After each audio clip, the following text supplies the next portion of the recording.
حسن رحمتاللہ تعالیٰ علیہ حضرت معاذ ابن جبل رضی اللہ تعالیٰ عنہ کے پاس بیٹھا کرتے تھے۔ فرماتے ہیں ان سے جو پیار بڑھا تو پھر میرا مصلی سے بھی بڑھ گیا۔ تابعی ہیں، فرماتے ہیں صحابی رسول سے محبت ہوئی تو ذکر سے بھی ہو گئی، پھر درود شریف سے بھی ہو گئی، محبت ان سے بڑھی تو پھر اللہ نے مسجد کا پیار بھی بڑھا دیا۔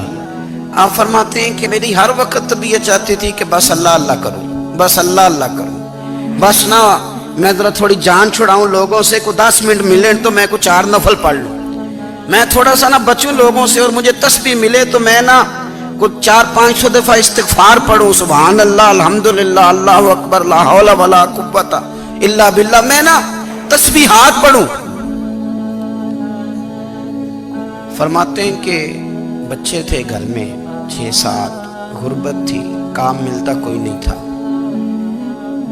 اور میں کام چور نہیں تھا، کام ڈھونڈتا تھا، پر اللہ کی قدرت کے کام نہیں ملتا تھا۔ فرماتے ہیں کہ میں نے ایک دن اپنی اہلیہ سے کہا کہ آج میں پھر جاتا ہوں کام ڈھونڈنے، تو میری بیوی بڑی فرما بردار تھی، پر اس دن نہ غربت کے ہاتھوں تنگ آ کے کہنے لگی آج نانا کوئی تو چیز لے کے آیا، تو مجھ سے بچوں کی بھوک نہیں دیکھی جاتی، یہ سب روگاں دا روگ محمد جس دا نام غریبی، کنڈ بلا کے لنگ جاندے نہیں دوست یار قریبی، آج نہ کچھ لے کے آیا تو میں بچے لے کے چلی جاؤں گی۔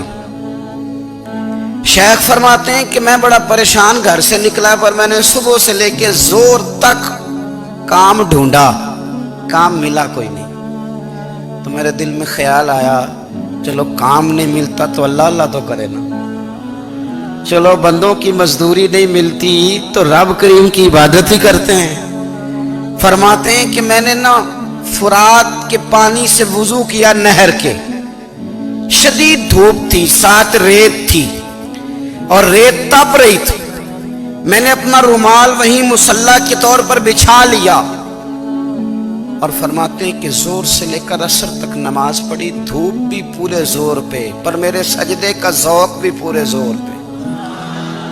فرماتے ہیں سورج بھی چمک رہا ہے اور رب کی عبادت کا ذوق بھی پورے زور پہ، میں سجدہ کروں تو پھر میرا اٹھانے کو جی نہ چاہے۔ میرے استاد لکھا کرتے تھے، یہ ان کا شعر ہے، وہ کہا کرتے تھے مجھے سوز دے، مجھے ساز دے، اور مجھے نیم شب کا نیاز دے، دم سجدہ خود کو میں توڑ دوں، مجھے ایسا ذوق نماز دے، اور میں تیری بہار کا پھول ہوں، میں کھلا بھی ہوں تو تیرے لیے، مجھے میری شاخ سے توڑ لے، مجھے اپنی زلف کا ناز دے۔ بھائی فرماتے ہیں کہ عصر تک میں نے نفل پڑھے، دل ڈھلنے لگا، عصر کی نماز پڑھی اور میں وہاں سے چلا۔ اب میں جب نکلنے لگا تو دل میں خیال آیا کہ چھوٹی چھوٹی دیواریں ہیں گھر کی، بغیر کچھ لیے جاؤں گا تو بیوی دور سے دیکھے گی تو شور کرے گی کہ پھر خالی ہاتھ آ گیا ہے۔ کہتے میں نے اپنی اسی رومال میں جس پہ میں نے نماز پڑھی تھی نا، رومال میں کیا کہتے پنجابی صافہ کہتے ہیں، اسی میں نا میں نے کچھ ریت بھر لی کہ وہ دور سے دیکھے گی تو سمجھے گی کچھ لے کے آیا ہے، چلو جا کے اسے بتا دوں گا کہ آج پھر مزدوری نہیں ملی۔ کہتے ہیں وہ ریت لے کر جب میں گھر میں گیا تو پہلے بیوی دروازے پہ کھڑی ہوتی تھی، پوچھتی تھی خالی ہاتھ آ گئے ہو؟ آج میں نے دیکھا تو ہے ہی کوئی نہیں۔ فرماتے ہیں میں اندر داخل ہوا، سلام لیے، کونے میں نے وہ رومال رکھ دیا اور میں نے آواز دی کہ بھلی مانس کہاں ہو؟ تو وہ کہنے لگی آپ منہ ہاتھ دھو لیں، میں روٹی لے کے آئی۔ میں نے کہا روٹی کہاں سے آ گئی؟ یہاں تو کئی دنوں کے فاقے، تو کئی دنوں کی غربت ہے، یہاں تو اس گھر میں تو فقیری ہے۔ فرماتے ہیں کہ وہ روٹی لے کے آئی، اور اس وقت کی جو موجودہ نعمتیں تھیں، سمجھ لیں سلاد اچار ہر چیز ساتھ لائی۔ میں نے کہا کہ بچے کہاں گئے؟ کہنے لگی وہ کھانا کھا کے کھیلنے گئے، آپ کھانا کھا لیں آ جاتے۔ کھانا اس نے چن دیا۔